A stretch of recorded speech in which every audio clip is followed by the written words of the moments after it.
A gente vai falar mais sobre mercado em alguns setores, inclusive. Deixa eu trazer aqui para minha tela Gustavo Cruz, estrategista da RB Investimentos. Gustavo, seja sempre muito bem-vindo. Bom dia. Bom dia para vocês, tudo bem? Tudo ótimo. Gustavo, tenho várias questões, vou repercutir um pouco mais com você sobre Copom, sobre, enfim, algumas outras, alguns pontos econômicos até de hoje, mas não tem como não perguntar, né? A gente viu aí uma grande volatilidade nesta semana, principalmente por conta deste cenário eleitoral, essa disputa tão acirrada, né, para o segundo turno. Segunda-feira, diante de todos os fatos registrados no final de semana, de Roberto Jefferson, a gente viu uma grande volatilidade, parte do mercado acredita que foi atribuída a Roberto Jefferson, parte do mercado acredita que foi realmente mais um temor ali de que isso pudesse realmente atrapalhar Jair Bolsonaro, que apesar de ter vindo a público logo em seguida e falado que era contra a atitude ali, foi, né, repudiou a atitude do Jefferson, o mercado teria entendido que isso poderia o atrapalhar e acabar prejudicando nas eleições, ou tivemos uma queda muito forte até na segunda-feira, a parte fala que também foi realização de lucros da semana passada, tivemos vencimento de opções na sexta. Agora a gente teve uma denúncia muito grave também, né, no qual agora o funcionário, já ex-funcionário afastado do TSE, assume a um depoimento à Polícia Federal ali que o TSE sabia das irregularidades nas campanhas eleitorais e ele diz temer pela vida dele, fez essa denúncia, né, procurou a Polícia Federal de forma até espontânea após ter sido exonerado, porque ele diz ter sido exonerado sem um motivo aparente, porque ele já sabia e já tinha alertado o TSE. Você acha que isso vai trazer ainda mais polarização, mais problema aí, né, nesses últimos pregões, mais volatilidade para esses últimos pregões antes da eleição? Os últimos pregões antes da eleição, eles vão ser de cautela, de pessoas em posições defensivas. Na semana passada, a gente viu uma ascensão do presidente Bolsonaro nas pesquisas e uma queda de Lula, e por isso a gente viu os ativos de maior risco se valorizando. Como agora a gente está a poucos dias das eleições, os investidores e os gestores eles estão preferindo se preservar. Não vale o risco, com um retorno potencial, estar expostos a ativos que podem ir mal em caso de vitória de Lula. A gente vê, por exemplo, uma Petrobras em uma semana bem negativa, com PetroRio e 3R Petróleo tendo os desempenhos positivos. Por quê?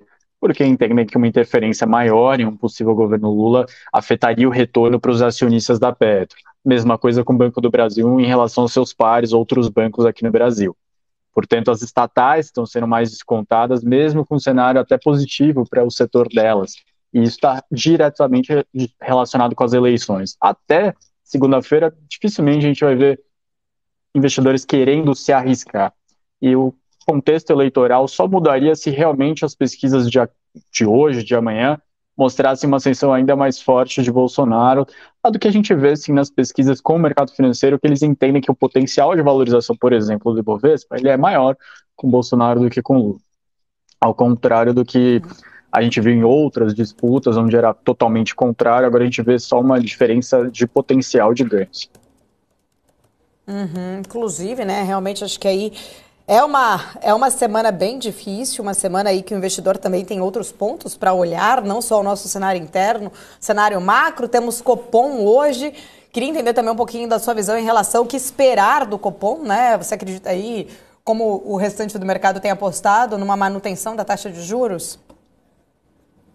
Acredito que sim, a unanimidade, essa manutenção foi amplamente sinalizada e lembrando, acho que um ponto bem bacana que as pessoas às vezes esquecem, não ter ruídos, não ter comunicação do Banco Central é um sinal também. Porque se você não acha que o mercado está descorrelacionado com o que você acredita que seja o caminho ideal, você fica na sua. Você, como Banco Central, não se posiciona, não participa de eventos, não dá declarações públicas tão impactantes. Você ficar quieto também é uma posição de que o Banco Central está confortável com o que o mercado precifica. Por isso, eu acredito que os 13,75 estão bem alinhados.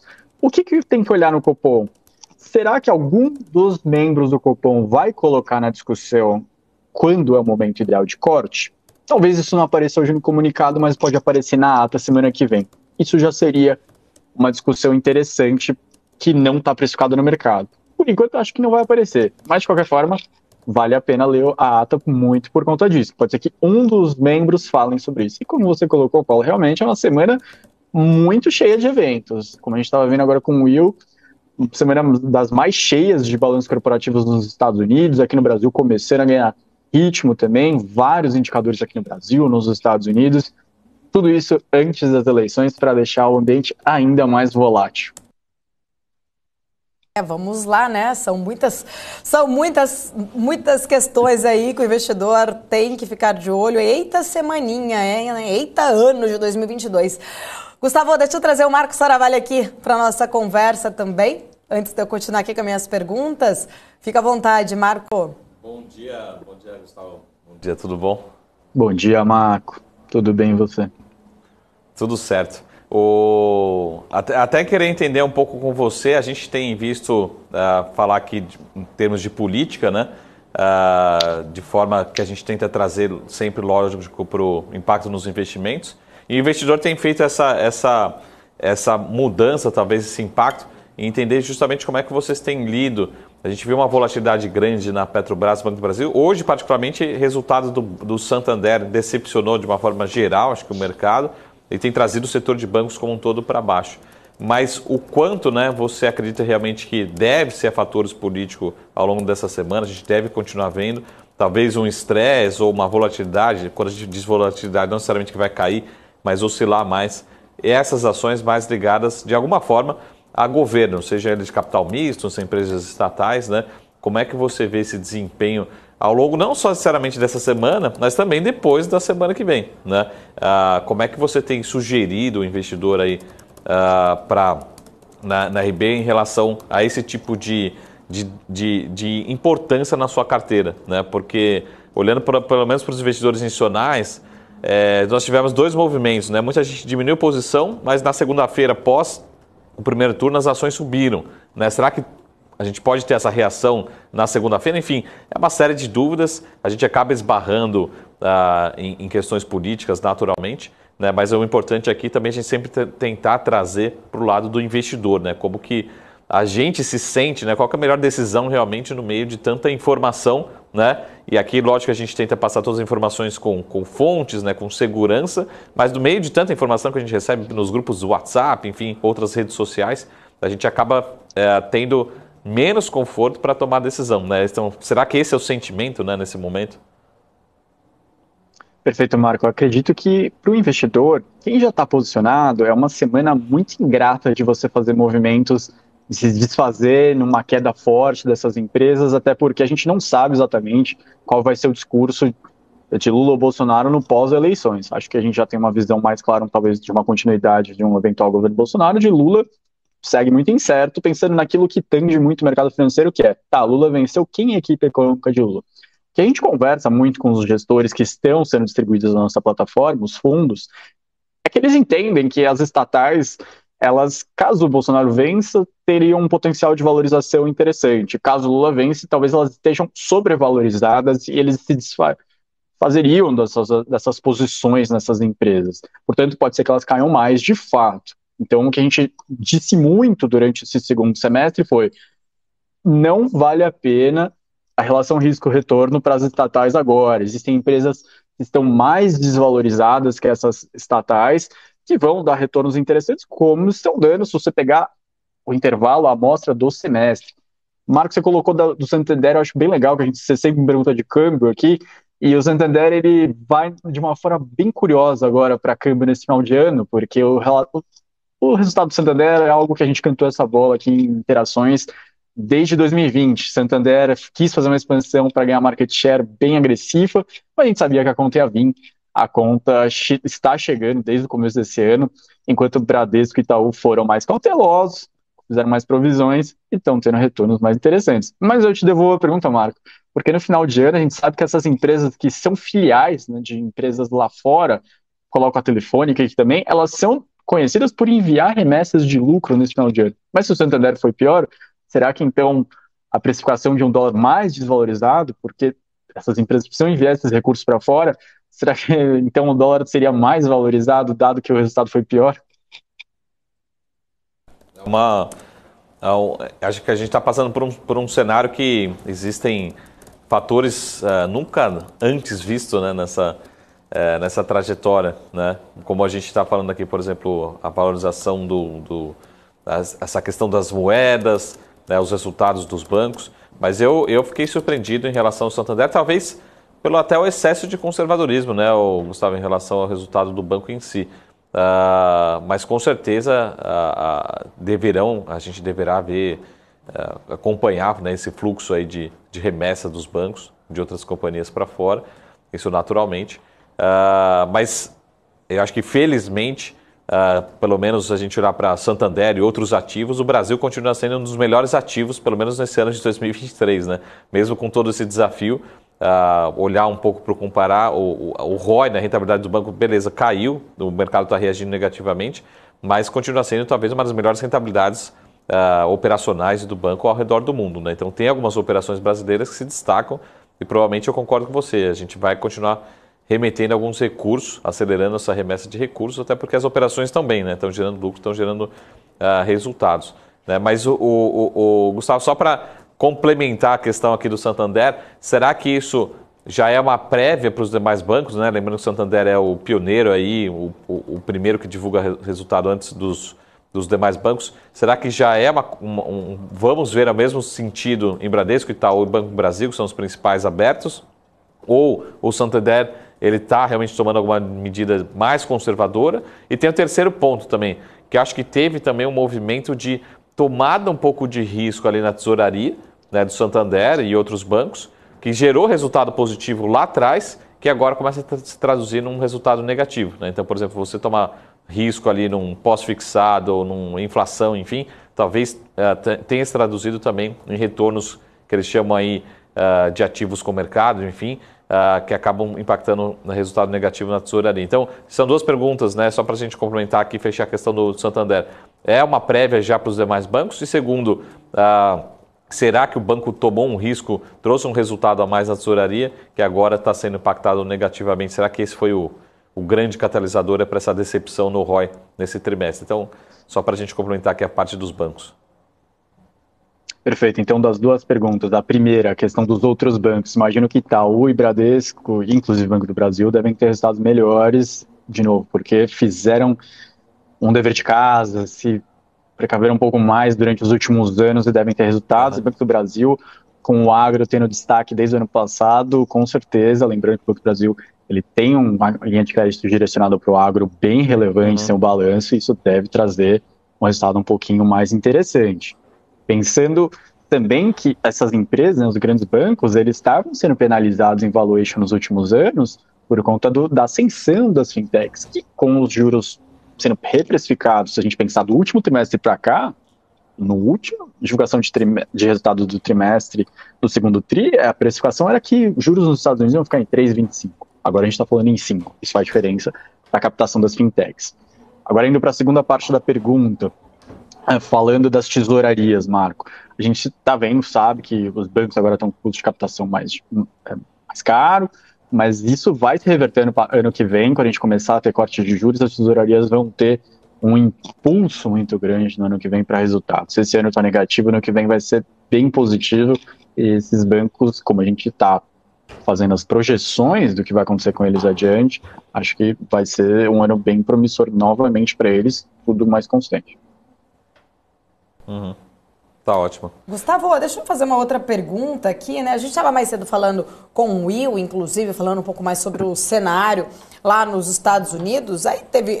É que o chat está tão rápido, e ainda mais por causa dessa polêmica, né, que a gente falou, agora que pegou fogo, passa muito rápido, a gente não consegue ver, mas um dos nossos telespectadores acabou perguntando aqui a tua visão em relação, se você acredita também que existe uma possibilidade da gente ter um Fed mais dovish vindo aí com um aperto um pouco menor nessa subida de juros, né? Mais cedo a gente estava até comentando que parte do mercado já acredita que não venha no mesmo, né, patamar das subidas anteriores. Como que está sendo a sua visão principalmente aí para a economia americana, né? E se realmente o Fed pode vir um pouco mais dovish?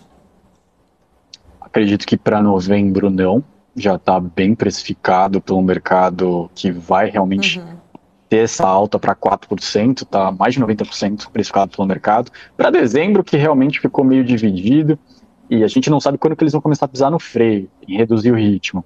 Mas de qualquer forma parece ainda que o ponto final ele está bem mais próximo a 5, agora a questão de 0,25, Isso já não machuca tanto. O que machuca, de fato, é você estar precificando 3,25 e ter que subir para 5 numa economia como a americana. Sobre a economia americana, de novo, a gente não teve dados tão positivos assim de inflação da última passagem de mês.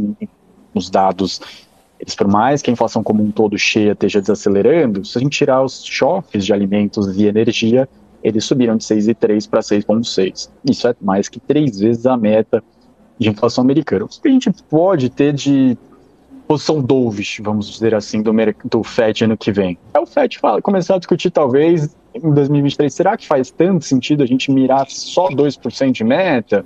Eles já deram uma flexibilizada recente ao falar que a média tem que ser 2% durante o tempo, não precisa ser sempre 2%. Se tiver a média dos 4 anos, tirando em 2, eles atingiram o objetivo. Se eles começarem a falar, bom, será que precisa ser 2? Será que não pode ser um pouco mais? Isso talvez seja recebido como dovish. Mas agora, nesse momento, eu vejo que eles vão pecar pelo excesso e subir um pouco mais de juros para tentar derrubar essa inflação de forma mais consistente em 2022, 2023. Uhum. Agora, outra questão também acho que muito importante, né, nós estamos falando dessa volatilidade, você falou que o momento é muito de cautela, né? Eu estava até olhando aqui, tem algumas perguntas aqui, o pessoal mandando, mas principalmente aqui tentando entender, Gustavo, como ajustar as carteiras para novembro. Eu acredito que uma classe de ativos que a gente não recomendava em agosto, setembro, outubro, que agora a gente vai começar a voltar a recomendar, é a parte de inflação, porque a gente observou realmente um cenário de deflação durante 3 meses e agora em outubro já está sendo revisto para cima as posições de as projeções, de alguns economistas depois dos dados do IPCA 15.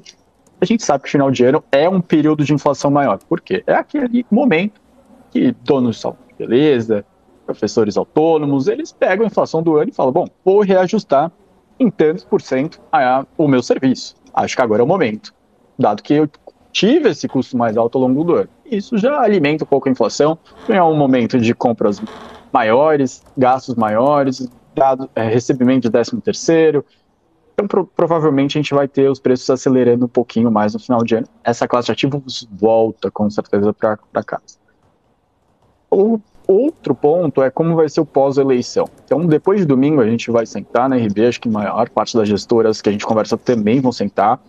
Ganhou um, ganhou outro, foi sinalizado isso após a vitória, a gente consegue trazer mais risco para a carteira dos nossos investidores, entende? Não, tudo bem, agora a gente pode ir mais para a bolsa está descontada, tem ativos bem descontados, e não parece que o caminho vai ser tão complicado assim adiante, vão ter uma série de anúncios que vai acalmar o mercado. Ou não, ou de fato pode ter uma surpresa.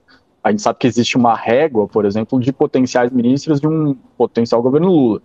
Existe numa ponta ministros que não seriam bem recebidos pelo mercado, e em outros que vão ser muito bem recebidos pelo mercado. Então, dito isso, vai exigir sim, infelizmente, um pouco de paciência até os 45 do segundo tempo. Graças a Deus, 31 de outubro caiu numa segunda-feira, né, Marco? Então, na virada, a gente vai ter uma cabeça um pouquinho mais clara para adiante. Prepara o cinto aí, aperta o cinto, né? Vamos ver como que será aí, como serão os próximos pregões, os próximos dias, enfim, muita coisa acontecendo aí, aumentando ainda mais essa polarização.